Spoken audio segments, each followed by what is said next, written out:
This guy is the real deal.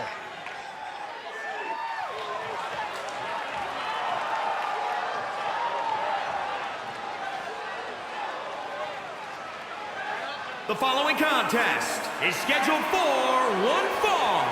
Making his way to the ring from New Orleans, Louisiana, weighing in at 171 pounds, Jonathon Mackey. This individual was considered someone to watch when he arrived in Houston for training with Booker T and was applauded for his work ethic at the Performance Center.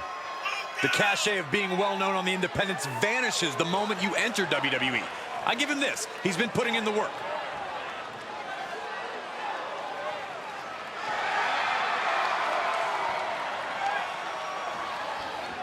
Time for him to get it.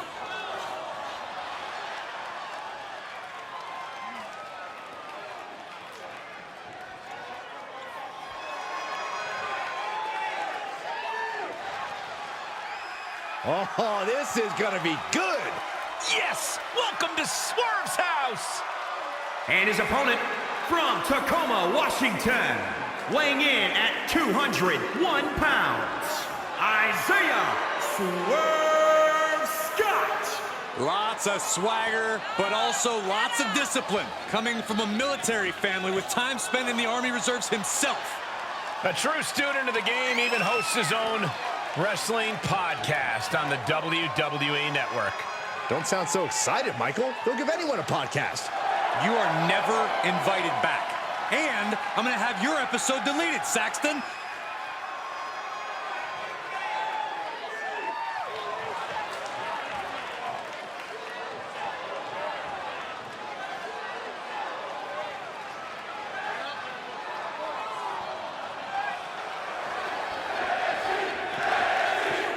What are you expecting from this superstar tonight, guys?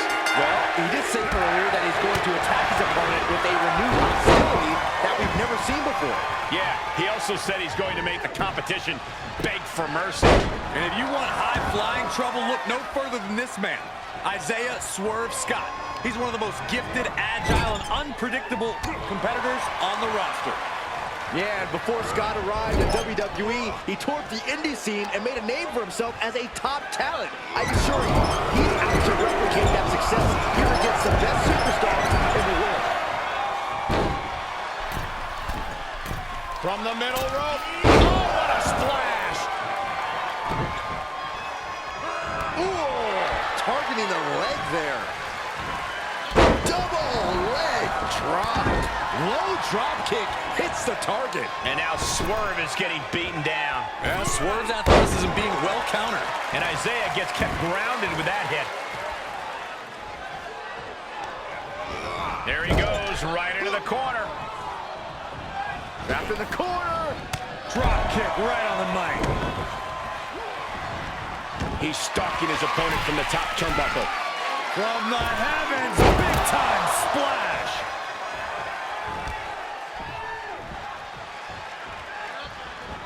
Kick to the gut.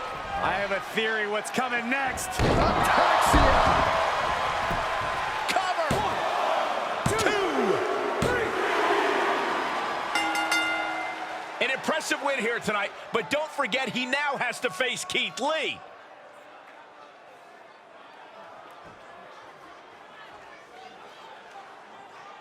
Before I get to my next match against Keith Lee, I have a few things I'd like to discuss. Hang on a second. Just let me gather my thoughts real quick. Gather your thoughts or stall before you have to face a rested and motivated Keith Lee. Okay, where was I?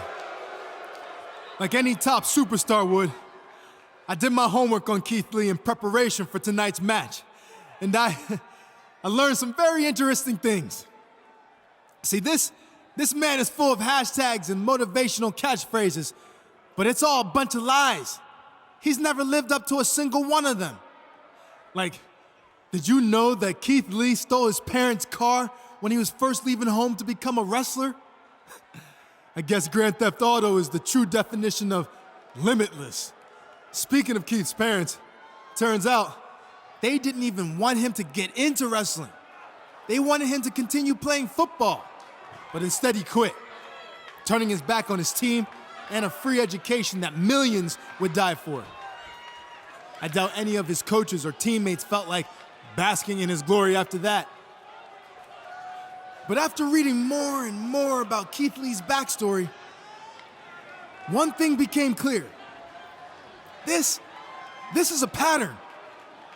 He's always taken the easy way out, finding people who buy into his phony persona and enable him to receive countless opportunities after failing over and over again. Like, for instance, how he failed to make the cut at the Performance Center 3 times before he was bailed out by William Regal, who, to this day, continues to give him chance after chance when all he does is squander them. But this pattern really first started with Keith Lee's grandmother, who introduced him to wrestling as a young boy in Texas. While I can't go back and fix the giant mistake she made, I can put an end to it now.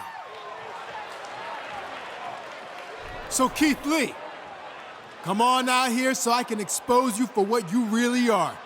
A fake, a liar, a failure, and soon to be Wait a second. former WWE superstar. Keith Lee sends him flying to the floor. Talk about a man's family and grandmother, and this is what you get. Keith Lee's on a rampage. He snapped. Someone needs to stop him. If anyone can talk some sense into Keith Lee, it's NXT General Manager William Regal.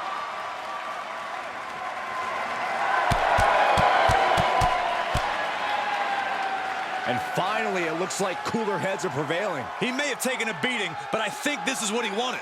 He got inside Keith Lee's head, and now he has an important mental edge going into whatever their next encounter is. Keith Lee is as tough mentally as he is physically. I'm not sure that strategy is going to work. Did you not just see what happened? I think it's already proven extremely effective.